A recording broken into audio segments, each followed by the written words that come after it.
needs more work. So what can we do? Maybe I want to work on that right hand some more just by itself to get that kind of more polished. So let's do for measure 5.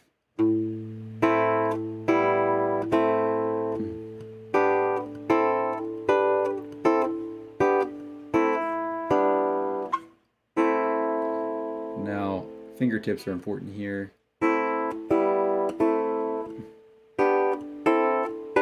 It's important to be on the fingertips when you play these kinds of chords.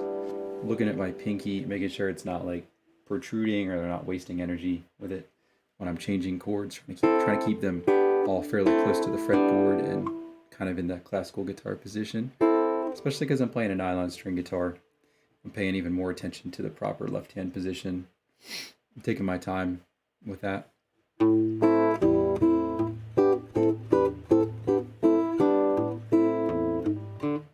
Yeah, so right hand, that was an issue there. I just noticed in measure 9 going into that. Let me practice measure 9 now. Let's do it slower, because that's too fast. That's like performance tempo. That's not practicing. Practicing means you have time to think about all the stuff between the notes, the space between the notes, and think of the whole. Well, think of each individual part instead of the whole song.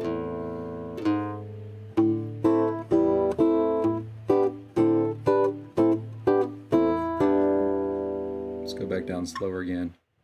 Measure 9, 1.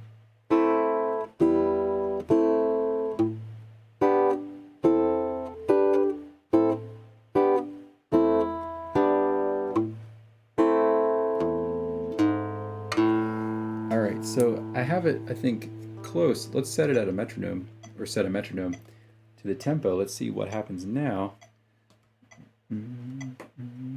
So I've got this tempo. This is 67 beats per minute. And technically I'm going to double it up. So 1, 2, 3, 4, 1, 2, 3.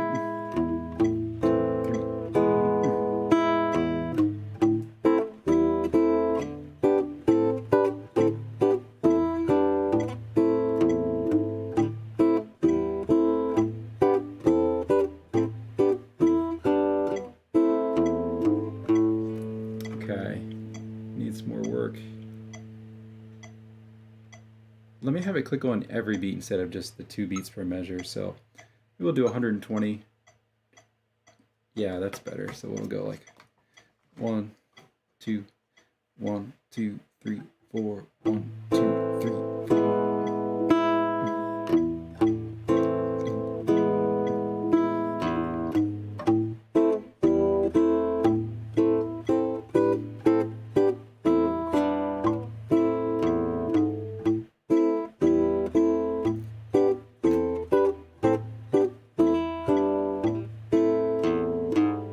Back to the top again. 3.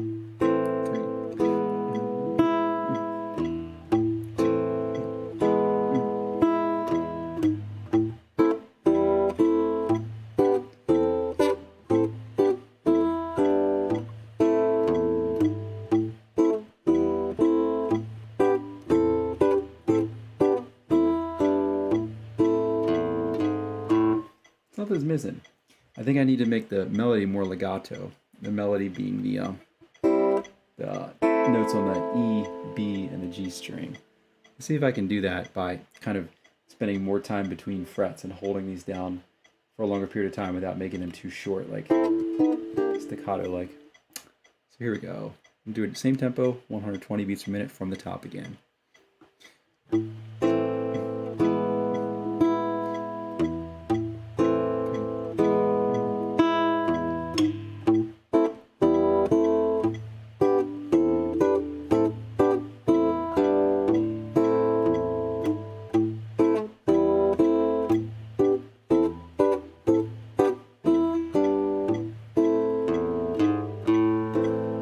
Cool. I'm going to take a drink of water real quick because that's important too. Right? Not to get dehydrated. All right. I wonder what the title of this refers to. East Wind. It's kind of cool. What if it was west wind? That's more alliterative. But this is east wind. I'm sure there's a reason that somebody out there knows, and I'm just oblivious to it. I'm still learning here too. So let's do another pass through. Try to make it as legato in the melody and as kind of, I'm doing palm muting on the bass here. So we'll have that nice contrast. 1, 2, 1, 2, 3, 4. 1, 2, 3.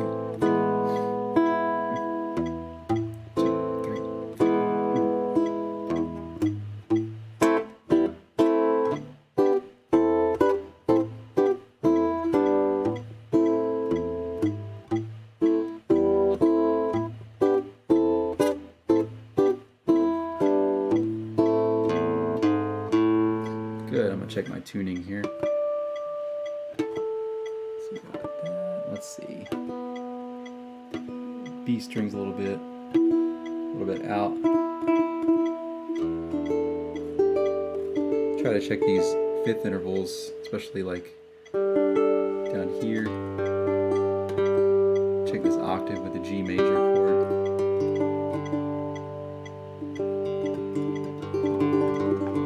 There we go, that's better. Alright, let's keep the metronome on. I don't want to do it too much faster, but I think that the tempo, performance tempo, needs to be a little bit faster once it's all practiced up. So here's 130 beats per minute. Just 10 clicks faster because we had it at 120. So.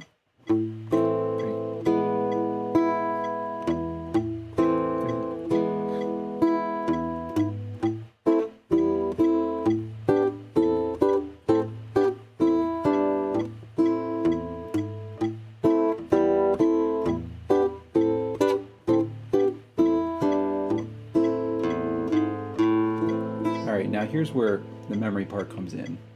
So I want to work on this and try to get it memorized as soon as I can. I'm going to turn the metronome off for this part. And let's see if we can just kind of work with the goal of achieving a memorized piece here. So what that means is you have to have the intent to memorize it, or else you're just going to keep reading it. So let's see if I can do some memory here. And I'm just going to try measure by measure. So I'll play the measure and then I'll look away. So I'll read it once and play it, and then I'll look away and see if I can play it back. And then over time, it'll kind of compound, and we'll be able to string along bigger sequences of measures until it's kind of like a phone number. So you have the 3 digits, the 3 and then the 4, and people kind of, you put the dash there because it's like chunking. It helps you split the total into smaller chunks to memorize. So let's see if it works. I'm going to read it. 2, 3, 4. It's pretty easy to memorize. 1, 2, 3, 4. 1, 2, 3, 4. 2, 3, 4. There's a well-known, well, maybe it's not well-known, but something I always have heard and have had repeated to me from other people, and I've told people, is that to memorize something, you kind of have to be able to do it perfect 7 times in a row. So it sounds like a lot, but that's what this is. This is practice. This isn't performance. Thanks for anybody that's watching that maybe finds this interesting. I'm not even assuming that you're gonna find this interesting unless you're maybe into this particular song or this style. But again, this is just a window into my life and what practice looks like. So thanks for coming here and checking it out, and hopefully you're getting something out of it. And even if you're just kind of, maybe you're playing along, that'd be cool too. So let me keep playing so we don't interrupt. So here we go.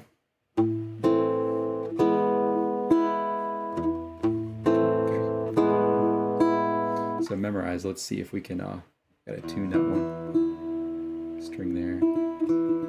That's better. All right, so 1, 2, 3. Now let's get measure 2 here. So measure 1 is 3.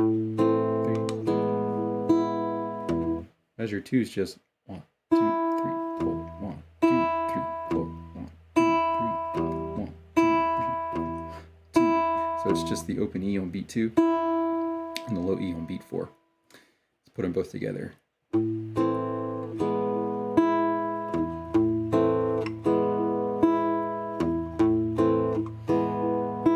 Let me count it out loud too. So I'm gonna go 1, 2, 3, 4. 1, 2, 3, 4. 2, 3, 4.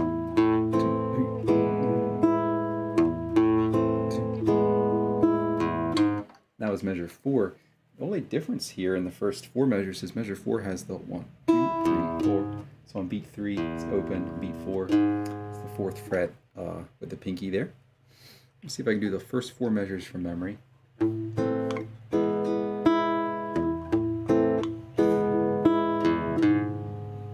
let's read it now to make sure we got it right. 2, 3, 4, 1, 2, 3, 4, 1, 2. Yeah, okay.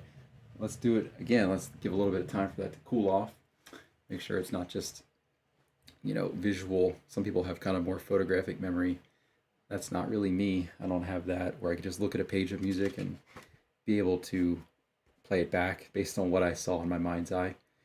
I'm not that smart, so, or have that good of a memory. But I can definitely try it now. So let's see if, now that I talked, some time passed, let's see if I can still remember that.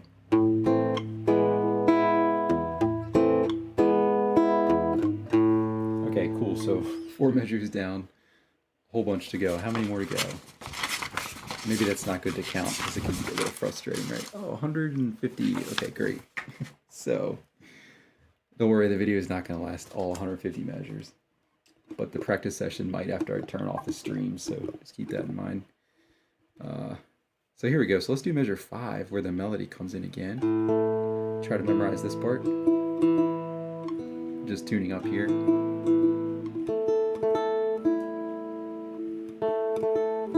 Seems like this is a little slightest out of tune, kind of drives me nuts. So there we go, it's better. Measure 5, real slow, reading, and then we'll do measure by measure again. Try to string together all 4 of the next 4 measures. So okay, so it's A, these 3, thumb with the 3. Do that again.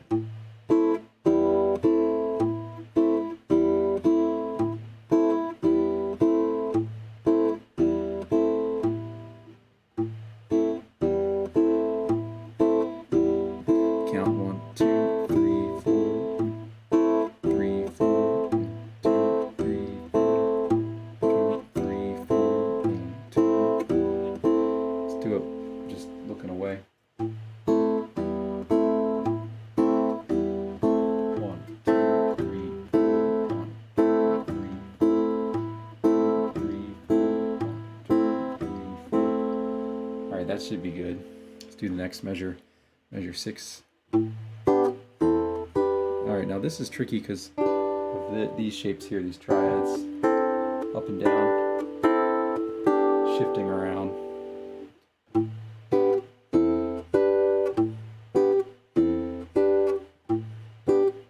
So we've got the bass note on beat 1, chord, and then the bass note open E is concurrent with the 5th fret bar there.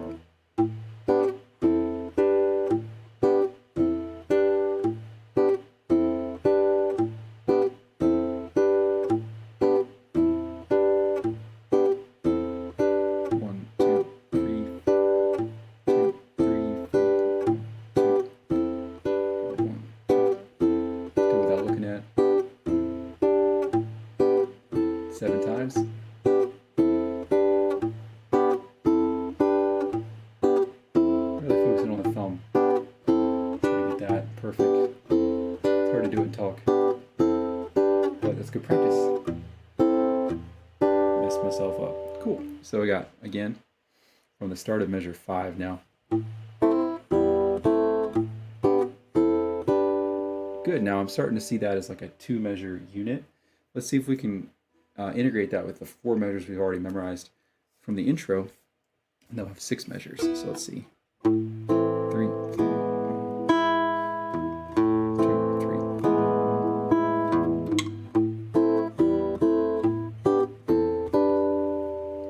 So we've got that, those 6 measures.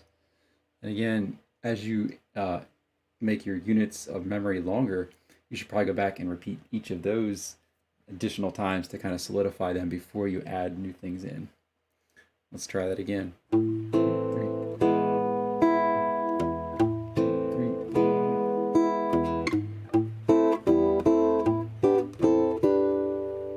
All right, so that's working. Let's check out what happens next. So I've got the down these A minor, G, A minor in different inversion. Got my G major there. A little bit out of tune sounding. A bit flat.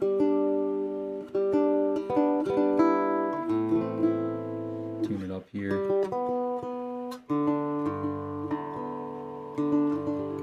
All right, let's try it again from measure 5 here.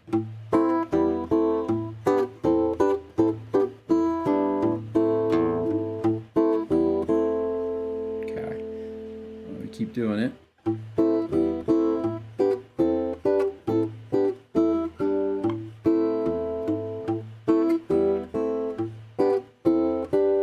I'm gonna do that measure some more. That feels like it needs work.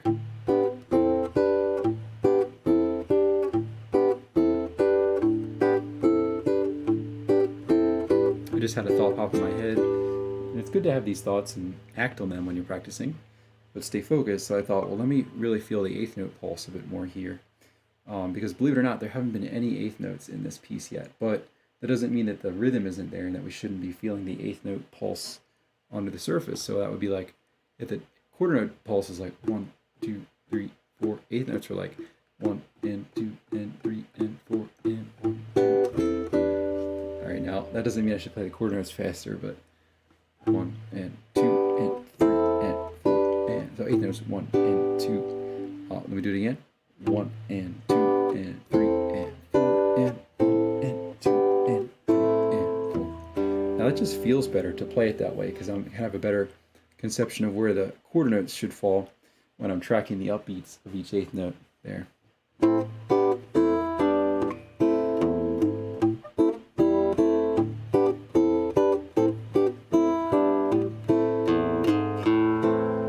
Alright, I just played to the end of the first page here.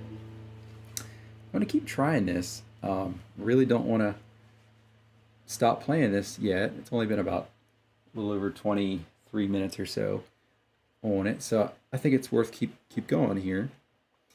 Let me try it a little bit more from what we have memorized so far. So from the beginning.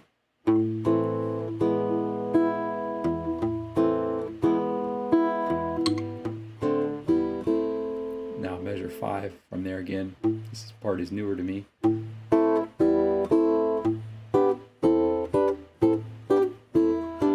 going to work on that some more.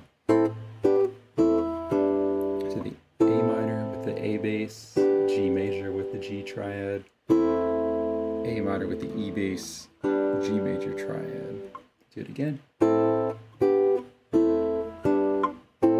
2, 3. Eighth note pulse. 1 and 2 and 3 and 4 and 1 and 2 and 3 and 4 and 2 and 3 and 4. Memory. 2, 3, 4.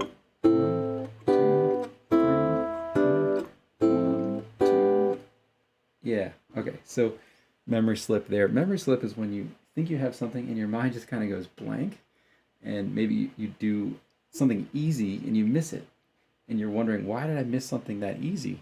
Well, you have to practice the easy stuff too, because the mind naturally wants to dig into the difficult stuff and make that, the priority. But sometimes, as a result of digging into the difficult stuff, the easy stuff gets thrown to the wayside. We skip through it. We rush through practicing it, and then when we go to perform it, it's not available. It's a memory slip. We forget it. So we have to work on the easy stuff too.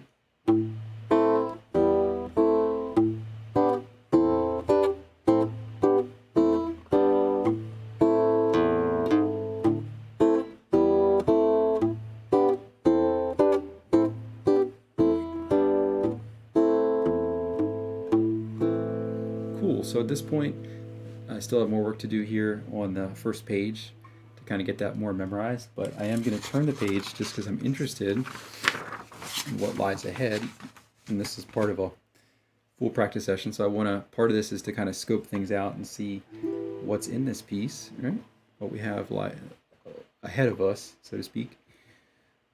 Let's check out the next page, measure 13 now. So that already feels like a good measure to isolate and run through a couple times in a row. Let's do that. That feels like a chord, like a C major 7 chord that that we're just picking out specific parts of, tuning up here, specific parts of one by one here, like kind of melody, upbeat. We're going to play these two in the 8th and 9th fret of B and G. And the pinky comes in here. Alright, pinky comes in here on the 10th fret. Let's see. Sounds a lot of tune up here.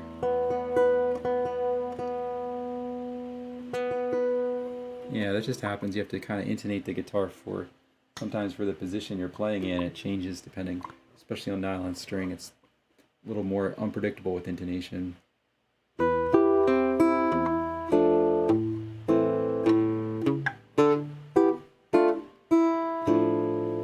Alright, so that whole phrase, let's do that again. And that measure, isolate. 1 and 2 and 3. Speed it up. Right, that's too fast. I missed it. Let's bring it back down now, slower even than we played it at first. 1 and 2 and 3, 4. 1 and 2 and 3, 4. 1 and 2 and 3, 4. 1 and 2 and 3. Getting the confidence back up, kind of speed it up. That's not good though. I gotta make it slower for practice here. 2, 3. 1 and 2. Pinky missed that. Didn't have enough pressure on the note. Whenever you miss something, try to identify why you missed it. Like, is it more, is it because of like a technical, well, obviously it's usually a technical thing when you miss a note, but what is it? Is it right hand or left hand? Is it related to maybe there's so many things it could be. I'm just giving an example. Like with mine, my pinky just wasn't on the fingertip enough, and when I went to hit the note, it didn't come out right. So I'll fix it by kind of I can just prepare the pinky ahead of time. Actually, you can prepare all these notes ahead of time. That's a good general principle to look for, is preparation, staging. And by staging, I mean putting the fingers in their place ahead of time, so long as it doesn't interrupt what you're currently doing. So I can do that with this chord.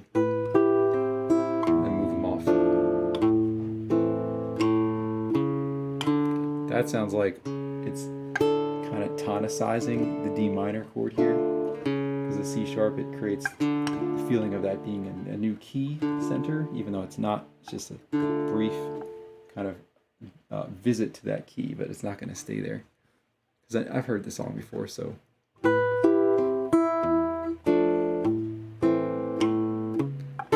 But yeah, you do have to use your ear to kind of tell where maybe it is going to permanently change to the key of D minor, if you didn't know this song. Alright, I'm playing a little too far ahead now. But let's see that. So at measure 17, it goes into this new part here, like with this. Let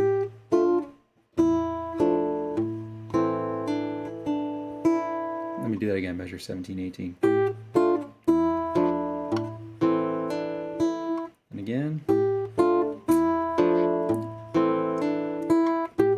Trying to think of the 7-time rule, and I use that more often after I've had familiarized myself with a piece. Still kind of familiarizing myself with this one, but yeah, I find that repetition works best after you've had at least some exposure to a piece.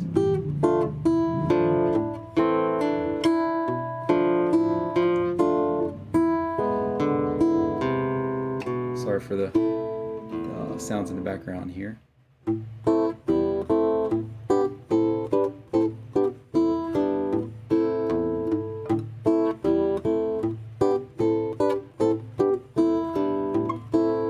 Alright, so that was the end of page 2. Let's go back to that really cool arpeggio that's like an A minor 9 chord, C major 7.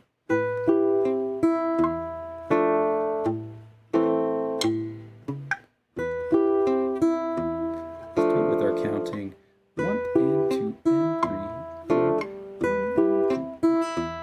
and 2.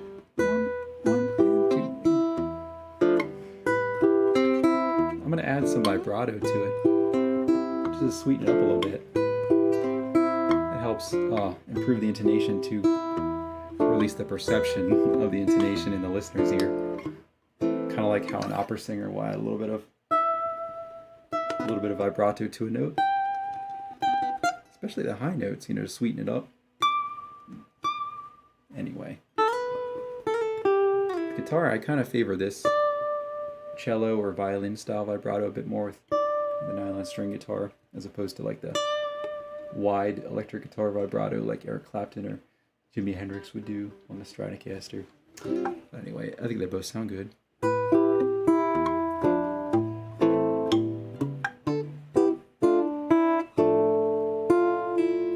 Pull off there. Whenever I have a pull off, I want to spend extra time on those to make sure that they're clean and that the volume level is equal between the note that's actually picked and the note that's pulled off and picked or plucked with the right hand or left hand. Sorry, left hand rather. I was looking at the screen and my right hand is my left hand and it's all messed up. So, okay.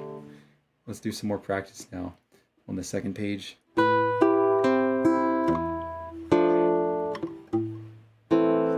Had a hesitation with the right hand thumb pick.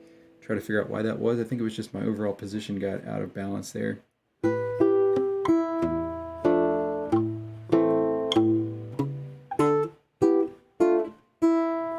feel like I'm kind of like the right hand's not working right, like it's clunky for some reason. Let's figure out why that is. Maybe I can adjust my right hand position furthermore than what I just did. So I think I need to lighten up. And you should do that. You should listen to your body. Like right now, I feel like my thumb pick's a little bit tight. My fingertips starting to kind of turn like blue, right? So you need to listen to your body when you're practicing. And a good idea is to practice in kind of short segments, and then you can take a break and come back to it fresh. So I think that's exactly what I'm going to do right now. It's been a little over 30 minutes, and I could use just a quick break, just to kind of let the blood flow back to my thumb, right? And I do like to wear the thumb pick pretty tight. That's why, so it doesn't fall off. But I'm going to take a quick break and everything. But I do want to thank you just for listening to today's live stream. So today we just worked on the tune East Wind by Jerry Reed, and I was reading through a transcription that I have of that tune, and just working on some sections, isolating measures. So again, if you guys want to check out more channel stuff, you can subscribe, or you don't have to, but it'd be cool if you did, because then you would see more stuff like this. And I think this is kind of unique because lots of people don't really share their practice sessions. They just share the final beautiful result of it. But this is a chance to see what it's really like to go through something and get an idea of how many hours might go into something like a video that I make of a performance, or of how much, I don't know, I keep thinking like how much work, but it doesn't really feel like work. It's just a matter of just loving it, and it's a hobby. And beauty of YouTube is like we can share these things, and maybe only like 2 people will watch this, and that's okay. But think of it like a diary, or like a video log, or a practice log. That's more accurate. And yeah, so if you have questions, comments, you can use the features below the video. And check out the different stuff that I have up, different lessons I have up on my channel. And then this is probably not, this is your first video of watching me play, this is probably not the best video to watch, because this one's more focused on practice. So watch one of my performance ones, or one where I'm maybe playing a piece, just like a short, look for something that's under 5 minutes. And those are usually my performance videos. So, alrighty, this is Tom with SixStringSpice on YouTube, signing off. So I hope you guys have a great night. Thank you.